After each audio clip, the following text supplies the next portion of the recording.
자, 어제 헌법재판소에서 열린 박근혜 대통령 탄핵 심판 사건 2차 공개 변론에서는 윤 전주 청와대 행정관이 4명의 증인 가운데 유일하게 출석을 했습니다. 관심을 모았던 박 대통령의 세월호 7시간 행적에 대해서 입을 열었는데요. 또 대통령 측 변호인단 예수, 소크라테스까지 언급하면서 화제의 말들을 남겼습니다. 어제 열린 변론에 다녀온 헌법재판소 출입기자 연결해서 뒷얘기 들어보겠습니다. 최두희 기자 나와 있습니까? 네, 헌법재판소에 나와 있습니다. 네, 사실 어제 이재만 안봉근 전 비서관과 또 이영선 행정관 이 증인 3명이 나오지 않아서 윤 행정관도 안 나올 수 있다 이런 얘기가 있었는데요. 유일하게 출석은 했습니다.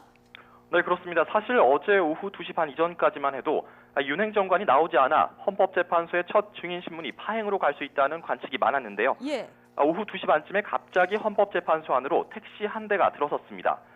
누굴까 다들 의아해하던 찰나에 택시 뒷좌석에서 뿔테 안경에 검은 코트를 입은 윤 행정관이 내린 겁니다.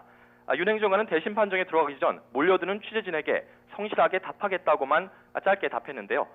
이후 어제 오후 3시부터 오후 6시 반쯤까지 증인신문을 받았습니다. 네, 3시부터 6시 반까지. 그러면은 뭐 3시간 반 정도 윤 행정관에 대한 증인신문이 이어진 건데요. 자, 윤 행정관의 증언 태도 옆에서 우리 최두희 기자는 지켜보지 않았습니까? 어땠습니까? 예, 그렇습니다. 제가 어제 증언 태도를 가까이서 지켜봤는데요. 예. 윤 행정관은 평소에 박 대통령의 비공식적인 업무를 보좌하는 업무를 맡고 있고 특히 또 세월호 참사 당일에는 박 대통령을 어쩌면 가장 가까운 거리에서 지켜본 인물이라고 할 수가 있습니다. 우선 윤 행정관은 증인신문 초반에는 답변을 회피하는 듯한 태도를 보이다가 예. 이후에 비교적 적극적으로 답하기 시작했습니다. 예. 대통령의 모든 개인 업무는 공무상 비밀로 알고 있다면서 모르쇠로 일관했다고 볼 수가 있는데요. 이에 대해서 박한철 헌재소장과 강일원 재판관이 이 윤 행정관의 답변 태도를 지적할 정도였습니다. 또 윤 행정관은 간혹 길게 증언을 이어갈 때도 기억이 나지 않는다는 식으로 애둘러서 답변하기도 했습니다. 네, 모르겠다. 또 애둘러 얘기하다가 구체적으로 중간에는 증언을 했다 이렇게 얘기를 해주셨는데 구체적으로 진술을 한 부분은 어느 부분입니까? 네, 윤 행정관은 박 대통령의 세월호 7시간 행적에 대해서는 비교적 자세하게 기억하는 편이었습니다. 예. 이 부분은 바로 헌재가 탄핵 사유로 정리한 5가지 쟁점 가운데 하나인데다가 어제 국회 측과 대통령 측의 질문도 마찬가지로 이 세월호 7시간에 집중됐는데요. 예. 우선 윤 행정관은 대통령이 세월호 사고를 처음 알게 된 건 오전 10시쯤이라고 말했습니다. 그러니까 당일 오전 9시에 박 대통령이 관저에 있는 집무실로 들어갈 때는 분위기가 안정적이었는데 서류가 올라간 오전 10시쯤부터 좀 바쁘게 돌아갔다고 한 겁니다. 또 헤어와 메이크업을 담당하는 2명을 자신이 청와대 안으로 직접 모시고 왔다면서 그날은 헤어 작업이 20분도 안 돼서 마무리됐다고 했습니다. 예. 그러니까 헤어와 메이크업 담당자가 이 박 대통령의 머리를 일부러 헝클어지게 했다라는 일부 언론 보도는 오보라는 취지의 증언을 한 건데요. 하지만 윤 행정관의 증언은 다른 증인들의 진술과는 배치되고 있어서 위증 논란이 일고 있습니다. 예, 새로운 얘기가 조금 나오긴 했습니다만은 뭐 그동안의 청와대 해명하고 거의 비슷한 수준인 것 같고요. 네. 네, 이 윤 행정관, 박 대통령의 의상비 문제에 대해서도 지금 언급을 했습니다. 대통령이 의상비 대금을 직접 나에게 줬다 이렇게 얘기를 했는데요.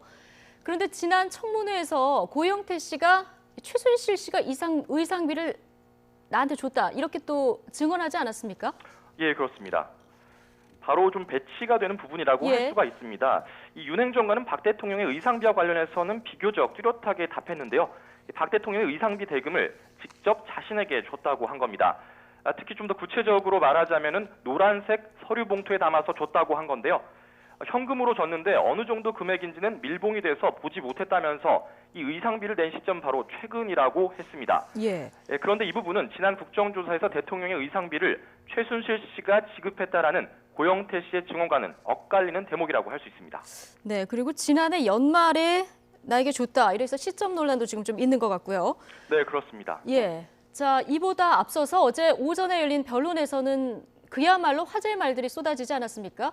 예, 그렇습니다. 예, 소크라테스 예수님까지 등장을 했는데 이 발언은 왜 나온 겁니까? 예, 이거는 이보다 앞서서 어제 오전에 열린 재판에서 박 대통령 측의 서석구 변호사가 보충 발언을 갑자기 신청하면서 나온 말인데요. 예. 서 변호사는 소크라테스도 예수도 군중 재판으로 십자가를 졌다라고 표현을 했습니다. 그러면서 다수결의 함정을 선동하는 언론 기사로 부정확하고 부실한 자료가 증폭이 되면 이 다수결이 위험할 수 있다라고 한 건데요. 다시 말해서 다수결의 맹점으로 박 대통령이 피해를 봤다는 겁니다. 자, 이런 발언이 자꾸 잇따르자 권성동 국회 법사위원장이 탄핵소추 사유와는 무관하다면서 재판장이 직접 나서달라고 요청을 했고, 이 박한철 헌재소장도 자세한 내용에 대해서는 서 변호사에게 서면으로 제출하라고 제지했는데요. 또 일부 재판관들이 이 발언을 듣고 웃었다라는 보도도 있었는데, 사실 저는 그날 증언을 받아치기 하느라 그 부분은 확인하지 못했습니다. 네. 자, 이 발언을 한 변호사가 이제 서석구 변호사인데요. 예, 촛불 집회에 대해서도 언급을 했습니다. 예, 그렇습니다. 민중총궐기 투쟁본부가 지금 주도한다. 촛불 배우설을 제기를 한 거죠. 예, 그렇습니다. 이어서 서 변호사는 촛불 집회 주도 세력이 민중총궐기 투쟁본부고, 이 집회에서 내란을 선동한 이석기를 석방하라는 그런 조형물까지 등장했다면서 이른바 촛불 배우설을 제기한 건데요. 네. 또 북한 노동신문이 김정은의 명령에 따라 이 남조선 인민들이 횃불을 들었다고 보도했다면서 발언 수위를 좀 높였습니다. 이런 발언이 자꾸 잇따르자 같은 대리인단의 소속 이중환 변호사가 나서서 서 변호사를 말리는 모습도 포착됐습니다. 예. 결국 재판 이후에 이 서 변호사의 발언은 박 대통령 측 대리인단 전체와 상의하고 나온 발언은 아닌 것으로 확인됐습니다. 네, 최두희 기자, 이런 발언 나올 때 법정 분위기는 어땠습니까? 좀 술렁였습니까? 예, 사실 저는 앞자리에 위치를 해 있어서 네. 옆에 있는 취재 기자들이 웃음을 짓는 모습들을 봤고 저도 사실 예. 좀 당황스러운 그런 모습이었는데요. 네. 뒷좌석에 있는 방청객에서는 일부 웃음소리가 났다라는 보도도 접하긴 했습니다. 다만 제 자리가 취재석에 있던 앞자리였기 때문에 방청객들 웃음소리가 크게 들릴 정도는 아니었는데, 일부 보도에 따르면은 재판관들이 웃음을 지었고 또 이제 뒷좌석에 있던 방청객들이 이 발언에 대해서 웃었다라는 보도가 나온 것을 확인했습니다. 그렇군요. 자, 또 하나요. 자, 네. 변론 과정에서 박 대통령 측이 박 대통령의 어머니죠. 고 유경수 여사 일화를 들고 나왔습니다. 이 얘기도 예. 좀 해주시죠. 예, 이거는 박 대통령 측의 이중환 변호사가 한 발언인데요. 예. 박 대통령이 고 유경수 여사로부터 이 대통령에게까지 온 민원은 마지막 부탁이기 때문에 절대 소홀히 해서는 안 된다는 그러한 철학을 직접 경험했다고 한 겁니다. 이 부분은 바로 박 대통령이 최순실 씨의 지인 회사죠. KD 코퍼레이션의 현대차 납품을 도와줬다는 의혹을 변론하면서 언급한 건데요. 좀 쉽게 말씀드리자면은 대통령이 최순실 씨의 부탁으로 이 특정 기업을 지원한 게 바로 고 유경수 여사의 가르침이 바탕이 됐다는 겁니다. 그러니까 최순실 씨의 부탁으로 기업을 지원한 게 유경수 여사의 가르침 때문이었다. 자, 이런 논리를 폈다는 거죠? 예, 그렇습니다. 개인에게 대통령에게 마지막으로 온 민원은 소홀히 해서는 안 된다. 그런 취지에서 이제 지원을 하게 된 거다라고 변론을 펴는 과정에서 나온 말입니다. 예, 알겠습니다.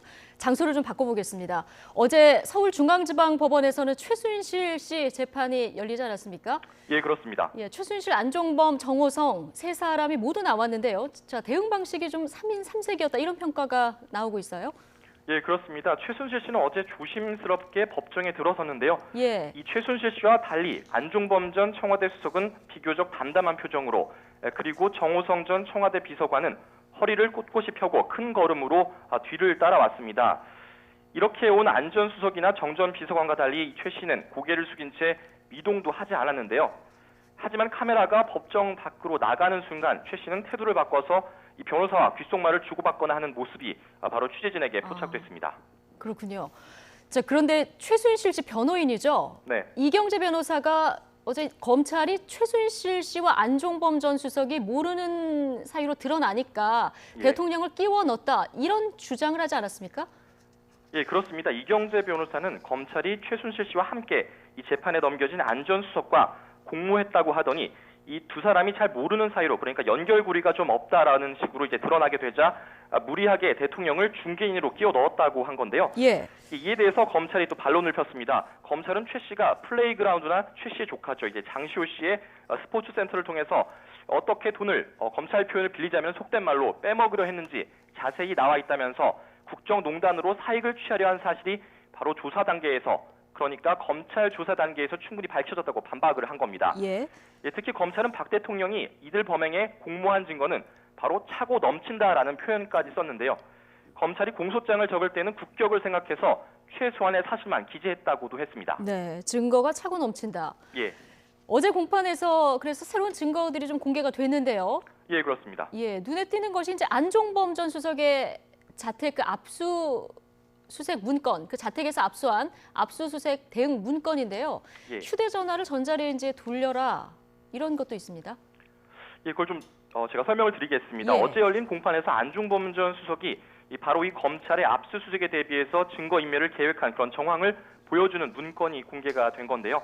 이 검찰이 밝힌 이 문건에는 수사 증거로 사용되는 것을 피하려면 휴대전화를 교체하는 게 가장 중요하고 또 이 휴대전화의 액정 오른쪽 위, 그러니까 상단의 그 3분의 1 지점을 집중적으로 타격해서 부숴야 한다. 뭐 이런 내용까지 자세히 나와 있습니다. 예. 또 이와 함께 휴대전화를 전자레인지에 돌려서 완전히 파기하거나 위치 추적이 안 되는 강에다가 폐기하라라는 등 바로 증거인멸 방법이 아주 상세하게 기재됐다고 검찰은 강조했는데요.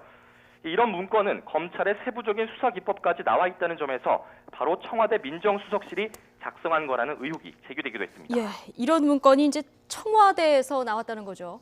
예, 그렇습니다. 예, 자, 지금까지 사회부 최두희 기자였습니다. 수고하셨습니다.